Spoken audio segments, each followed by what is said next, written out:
एक गांव में एक किसान रहा करता था। एक दिन वह किसान पेड़ की लकड़ी काटने के लिए जंगल में गया था। जिस पेड़ की दवा डालियां काट रहा था उसी पेड़ के बगल पे एक घोंसला था जिसमें बाज का अंडा रखा हुआ था। किसान जब पेड़ की लकड़ी काटकर अपने घर आया तो वह अंडा अपने पालतू मुर्गी के अंडे के साथ रख दिया।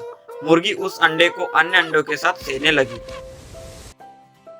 कुछ दिनों तक सेने के बाद मुर्गी के अंडे से चूजे निकल आए और बाज के अंडे से बाज का बच्चा।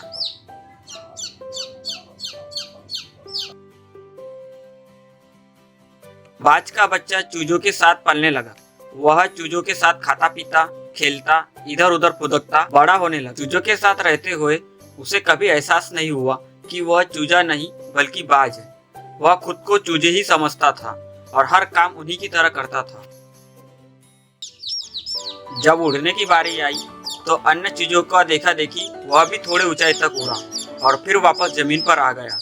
उसका भी ऊंचा उड़ने का मन करता था, लेकिन जब वह सबको थोड़ी ऊंचाई तक उड़ता देखता तो वह भी उतनी ही ऊंचाई तक उड़ता। ज्यादा ऊंचा उड़ने की वह कोशिश नहीं करता था। एक दिन उसने ऊंचे आकाश में एक बाज को उड़ते हुए देखा।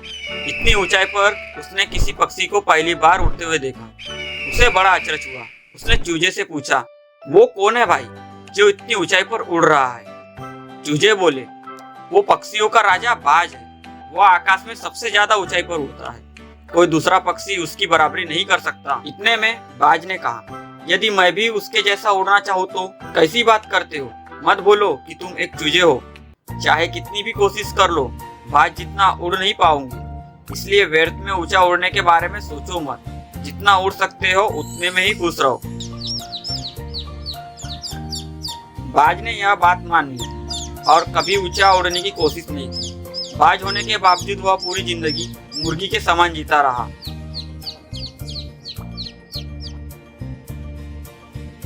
यह कहानी से हमें यह सोच मिलती है, हम स्वयं को चूजे समझेंगे तो चूजे ही बने रहेंगे और बाज समझेंगे तो बाज बनेंगे। खुद को कम न समझे, अपनी क्षमता को सीमित न करें, बाज बने और जीवन में ऊंची उड़ान भरे।